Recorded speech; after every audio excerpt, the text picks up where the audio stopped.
कक्षा 8 के अध्याय 3 ग्रामीण जीवन एवं समाज। तो अभी के इस वीडियो पर हम लोग ग्रामीण जीवन एवं समाज के यहाँ पर जितने ही प्रकार के बहुविकल्पी प्रश्न बन सकेंगे सभी क्वेश्चंस आपको मैं इस वीडियो पर बताऊंगा, और साथ ही साथ हम लोग फिल इन द ब्लैंक वाले क्वेश्चन भी देखेंगे ताकि आप लोग एग्जाम में बहुत ही बेहतरीन आप लोग अपना प्रदर्शन करके आए। चलिए हम लोग देर न करते हुए शुरू करते हैं। यहाँ पर जैसे हमारा पहला प्रश्न आ रहा है। पहला प्रश्न हमारे क्या है, कंपनी को बंगाल की दीवानी मुगल बादशाह से कब प्राप्त हुई। ठीक है, कंपनी को बंगाल की दीवानी जो है मुगल बादशाह से कब प्राप्त हुआ था। कंपनी मतलब यहाँ पर ईस्ट इंडिया कंपनी का बात हो रहा है। ठीक है, तो यहाँ पर देखिए ये ऑप्शन हमारे क्या है 12 अगस्त 1765।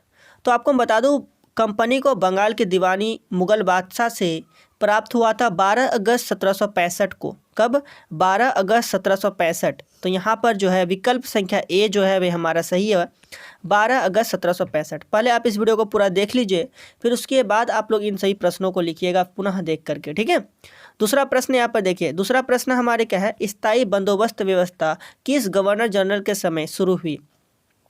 तो ये आपको बताना है स्थायी बंदोबस्त व्यवस्था जो है किस गवर्नर जनरल के समय जो है शुरू हुई थी। ठीक है, तो ऑप्शन आप लोग देख सकते हैं। ऑप्शन यहाँ पर देखिए, ऑप्शन ए हमारे क्या लॉर्ड क्लाइव, ऑप्शन बी हमारा लॉर्ड वेलेंसी, ऑप्शन सी हमारा लॉर्ड कॉर्नवालिस और ऑप्शन डी लॉर्ड कैनिंग।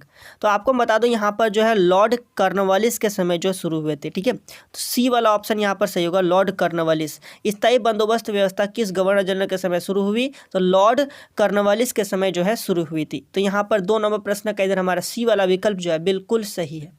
अब हम लोग इसी प्रकार से अगला प्रश्न को देख लेते हैं। तो आप लोग यहाँ पर अब 3 नंबर प्रश्न को देख सकते हैं।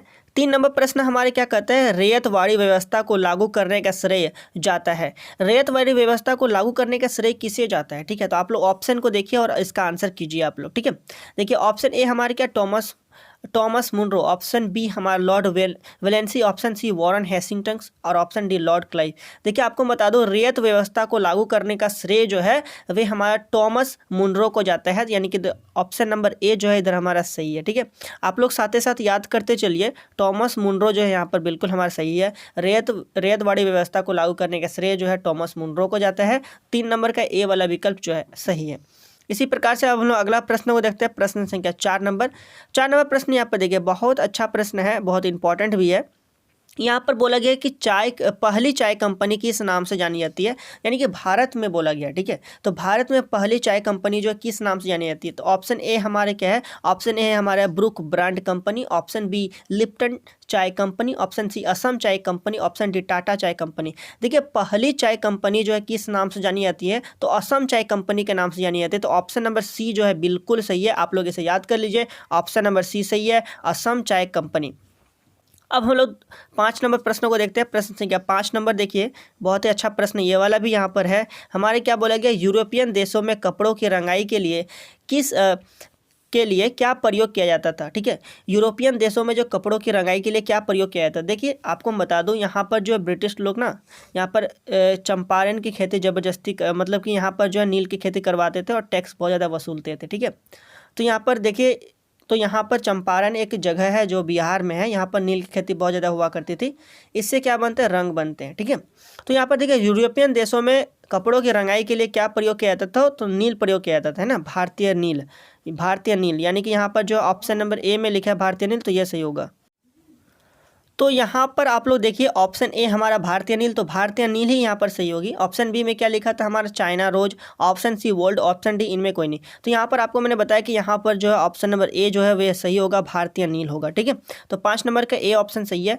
अब हम लोग अगला प्रश्न देखते हैं। अगला प्रश्न हमारा 6 नंबर, प्रश्न संख्या 6 को देख लीजिए। 6 नंबर प्रश्न हमारा है, नील विद्रोह कब आरंभ हुआ। नील विद्रोह कब आरंभ हुआ। ठीक है, नील के बारे में आपको मैंने बताया, तो नील विद्रोह जो है कब आरंभ हुआ, तो नील विद्रोह आरंभ हुआ था 1859 से लेकर 60 के बीच में।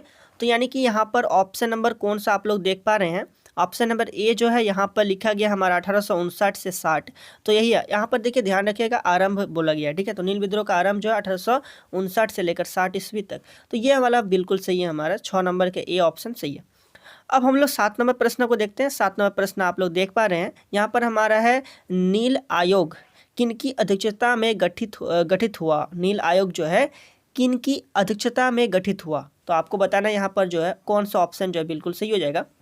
तो ऑप्शन ए हमारे क्या रॉबर्ट क्लाइव, ऑप्शन बी हमारा Seton Karr, option C Warren Hastings, option D Lord Canning. देखिए आपको बता दूं यहाँ पर जो है ऑप्शन नंबर बी जो है वे हमारा सही होगा, जो कि सीटोन कार होगा, यानी कि ऑप्शन नंबर बी जो है यहाँ पर सही है। नील आयोजन किनकी अध्यक्षता में गठित हुआ? तो सीटोन कार के अध्यक्षता में गठित हुआ नील आयोग। ठीक है, चलिए अगला प्रश्न देखते हैं हम लोग। प्रश्न संख्या 8 नंबर। तो यहाँ पर आप लोग देख पा रहे हैं 8 नंबर प्रश्न हमारे क्या है। 8 नंबर प्रश्न है नील दर्पण। ध्यान दीजिएगा, बहुत महत्वपूर्ण प्रश्न भी है। तो यहाँ पर देखिए नील दर्पण जो है नामक नाटक के रचनाकार है। नील दर्पण नामक नाटक के रचनाकार कौन है? तो ऑप्शन ए हमारे क्या बंकिम चंद्र चटर्जी, ऑप्शन बी हमारा है विश्वबंधु मित्र, ऑप्शन सी दीनबंधु मित्र, ऑप्शन डी मुंशी प्रेमचंद्र। देखिए नील दर्पण नामक नाटक के रचनाकार जो है वे हमारा है दीनबंधु मित्र है, तो यानी कि ऑप्शन नंबर सी जो है यहाँ पर सही होगा, दीनबंधु मित्र। अब हम लोग अगला प्रश्न देखते हैं, प्रश्न संख्या 9 नंबर। देखिए 9 नंबर भी प्रश्न बहुत इंपॉर्टेंट है। हिंदू पेट्रियाट के संपादक थे। हिंदू पेट्रियाट के संपादक कौन थे? ठीक है, ऑप्शन ए क्या है भारतेंदु हरिश्चंद्र, ऑप्शन बी हरिश्चंद्र मुखर्जी, और ऑप्शन सी हमारा दीनबंधु मित्र, ऑप्शन डी मुंशी प्रेमचंद्र। तो ये क्या आपको बता दो, हिंदू पेट्रियाट के संपादक जो है वे हमारा हरिश्चंद्र मुखर्जी। तो हरिश्चंद्र मुखर्जी ऑप्शन बी में लिखा है, तो ऑप्शन बी यहाँ पर जो सही हो जाएगा। अब हम लोग अगला प्रश्न 10 नंबर को देख लेते हैं। देखिए यहाँ पर 10 नंबर प्रश्न हमारा है। 10 नंबर प्रश्न क्या कहता है? महात्मा गांधी ने 1917 ईस्वी में नील बागान मालिकों के विरुद्ध चंपारण में आंदोलन शुरू किया। चंपारण किस राज्य में स्थित है? देखिए यहाँ पर जो है आपको पूरा डिटेल के साथ बता दिया है, और लास्ट में सिर्फ पूछा क्या गया क्वेश्चन जो है लास्ट में इतना दूर तक है, चंपारण किस राज्य में स्थित है कि नहीं। लेकिन यहाँ पर एक डिटेल मतलब कि एक डिटेल चीज़ बताया गया, बहुत इंपॉर्टेंट यहाँ पर चीज़ है ये वाला। देखिए महात्मा गांधी ने 1917 ईस्वी में नील बागान मालिकों के विरुद्ध, ध्यान दीजिएगा, नील बागान मालिकों के विरुद्ध चंपारण में आंदोलन शुरू किया था। ठीक है, तो ये वाला याद रखिएगा, महात्मा गांधी ने चंपारण में आंदोलन जो है 1917 ईस्वी में शुरू किया था महात्मा गांधी जी ने नील बागान मालिकों के विरुद्ध। ठीक है, तो यहाँ पर देखिए, यहाँ पर मूल क्वेश्चन जो है वे हमारा है चंपारण किस राज्य में स्थित है, तो ये आपका यहाँ पर मूल क्वेश्चन हो गया। तो यहाँ पर आप लोग ऑप्शन देखिए, ऑप्शन ए हमारे क्या Bombay, option B Uttar Pradesh, option C Bengal, option D हमारा बिहार है। तो यहाँ पर देखिए चंपारण किस राज्य में स्थित है, आपको मैंने कुछ देर पहले आपको मैंने इसका बताया था इस प्रकार के मतलब यहाँ पर देखिए चंपारण जो है वे हमारे कहाँ पर है, बिहार में है। तो ऑप्शन नंबर डी जो है यहाँ पर बिल्कुल सही हो जाएगा, बिहार। ठीक है, ऑप्शन नंबर डी यहाँ पर सही है। अब 11 नंबर प्रश्न को देख रहे हैं। 11 नंबर प्रश्न हमारा है धन की निकासी का सिद्धांत किसने दिया? देखिए धन के निकासी का सिद्धांत जो है किसने दिया आपको बताना है। ऑप्शन ए क्या है Jawaharlal Nehru, option B Mahatma Gandhi, option C दादा भाई नौरोजी, ऑप्शन डी हमारा सुभाष चंद्र बोस। देखिए धन की निकासी का सिद्धांत जो है वे दादा भाई नौरोजी ने दिए थे, तो यानी कि ऑप्शन नंबर सी जो है यहाँ पर बिल्कुल सही है, दादा भाई नौरोजी। तो आपको याद रखना है दादा भाई नौरोजी ने जो है वे धन की निकासी का सिद्धांत दिए थे।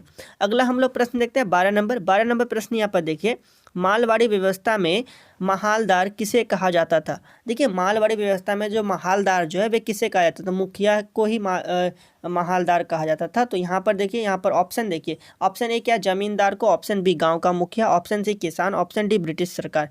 देखिए मालवाड़ी व्यवस्था में महालदार किसे कहा जाता था? तो वह गाँव की मुखिया को कहा जाता था। ऑप्शन नंबर बी जो है यहाँ पर सही है। ठीक है, अब हम लोग अगला प्रश्न देखते हैं, प्रश्न संख्या 13 नंबर प्रश्न यहाँ पर बोला गया है, grand old man of India किसे कहा जाता है? बहुत इंपॉर्टेंट प्रश्न है, इसे आप लोग जरूर याद कीजिए। Grand old man of India किसे कहा जाता है? ठीक है, ऑप्शन ए हमारे क्या व्योमेश चंद्र, ऑप्शन बी हमारा Dadabhai Naoroji, option C Gopal Krishna Gokhale, option D Subhash Chandra Bose. देखिए grand old man of India जो है दादा भाई नौरोजी को कहा जाता है। तो ऑप्शन नंबर बी जो है यहाँ पर सही है, आप लोग इसे जरूर टिक लगाइए, ऑप्शन नंबर बी दादा भाई नौरोजी।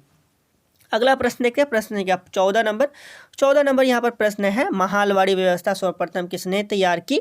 तो महालवाड़ी व्यवस्था जो सर्वप्रथम किसने तैयार की थी? ठीक है, तो ऑप्शन ए आप लोग देखिए, ऑप्शन ए मुनरो है, option B Dalhousie, option C James Mill, option D हमारा होल्ड मैकेंजी। तो यहाँ पर जो है वे हमारे क्या होगा, बिल्कुल डी वाला ऑप्शन जो सही होगा, होल्ड मैकेंजी। ठीक है, तो यहाँ पर जी के महालवाड़ी व्यवस्था सर्वप्रथम किसने तैयार की? तो होल्ड मैकेंजी ने शुरुआत की थी। तो यहाँ पर जो है वे हमारे क्या हो जाएगी, बिल्कुल जो यहाँ पर तैयार की थी। ठीक है, किसने तैयार की? तो होल्ड मैकेंजी ने। तो यहाँ पर जो 14 नंबर का डी वाला ऑप्शन सही है। अब हम लोग कुछ यहाँ पर फिल इन द ब्लैंक वाले क्वेश्चन भी देख लेते हैं, ये वाला भी प्रश्न जो आपके लिए इंपॉर्टेंट है, तो इन सभी प्रश्नों को भी देख लेते ताकि आपको परीक्षा की तैयारी अच्छी प्रकार से मैं करवा सकूँ। ठीक है, तो आप लोग यहाँ पर ये वाला देख सकते हैं प्रश्न। ठीक है, रुकिए थोड़ा सा, हाँ चलिए। तो यहाँ पर देखिए प्रश्न है और नीचे यहाँ पर आंसर भी लिखा गया है। तो आपको मैं यहाँ पर ये वाला लिखूंगा नहीं, आपको मैं टिक लगा दूंगा, आप लोग बताइएगा, ठीक है। देखिए ईस्ट इंडिया कंपनी जो है को बंगाल की दीवानी ब्लैंक में मिली। बंगाल की दीवानी जो है कब मिली थी? तो 12 अगस्त। इस प्रश्न का आंसर पहले भी आपको मैंने बता दिया था, 12 अगस्त 1765 में। तो यहाँ पर आपको क्या लिखना है? 12 अगस्त 1765। तो क में आपको ये वाला चीज़ लिखना है, ठीक है। ख में देखिए स्थायी बंदोबस्त व्यवस्था ब्लैंक में लागू की। तो स्थायी बंदोबस्त व्यवस्था जो है वे हमारा लॉर्ड कॉर्नवालिस ने लागू की थी। तो आप लोग इसे याद रखिएगा, स्थायी बंदोबस्त व्यवस्था लॉर्ड कॉर्नवालिस ने लागू की थी, ठीक है। अब अगला यहाँ पर ग वाला हमारे क्या? ग हमारा है महालवाड़ी व्यवस्था की रूपरेखा ब्लैंक ने तैयार की। तो इसका रूपरेखा अभी अभी हमने देखा, इसका रूपरेखा जो है वे हमारा किसने? तो रूपरेखा जो है होल्ड मैकेंजी ने तैयार किया था, ठीक है। तो यानी कि ग का जो है आपको लिखना है होल्ड मैकेंजी। समझ में आ रहा है आपको? घ देखिए, घ हमारे क्या है? घ हमारा प्रश्न है, आप लोग घ को देखिए। घ हमारा प्रश्न यहाँ पर कहता है टॉमस मुनरो ने ब्लैंक व्यवस्था ब्लैंक में लागू की थी। तो टॉमस मुनरो ने रेती व्यवस्था लागू की थी, और कहाँ पर? मद्रास में। याद रखिएगा, रेती और मद्रास, यानी कि घ का आपको ये वाला आंसर लिखना है, ठीक है। चलिए अब हम लोग यहाँ पर देख लेते हैं अंघ को। तो अंघ यहाँ पर देखिए बहुत ही सुंदर प्रश्न है। अंघ हमारे क्या? नील विद्रोह की शुरुआत बंगाल के ब्लैंक जिले में हुई थी। नील विद्रोह का शुरुआत जो है बंगाल के किस जिले में? बहुत इंपॉर्टेंट है, आप लोग इसे जरूर याद कीजिए। नील विद्रोह की शुरुआत बंगाल के हमारे नदिया जिले में हुआ था। तो बहुत इंपॉर्टेंट प्रश्न है ये वाला, देखिए। तो यहाँ पर जो है ऑप्शन अंघ में आपको क्या लिखना है? नदिया लिखना है। क्या लिखना है? नदिया, ठीक है। तो यहाँ पर देखिए नील विद्रोह की शुरुआत बंगाल के नदिया जिले में हुई थी, ठीक है। चलो इस प्रकार से आपको मैंने यहाँ पर ढेर सारे MCQ टाइप के क्वेश्चन और फिल इन द ब्लैंक वाले क्वेश्चन ही बता दिए। इस वीडियो पर हम लोग इतना ही रहने देते हैं। आप इस वीडियो को अपने दोस्तों के साथ शेयर कीजिएगा ताकि वे भी इस फायदा उठा सकें, ठीक है। परीक्षा में जो अच्छे नंबर ला सकेंगे, ठीक है। तो सभी को इस चैनल के साथ जुड़ जाइए। बस तब अभी इस वीडियो में इतना ही, मिलते हैं अगले वीडियो में। तब तक के लिए बहुत बहुत धन्यवाद।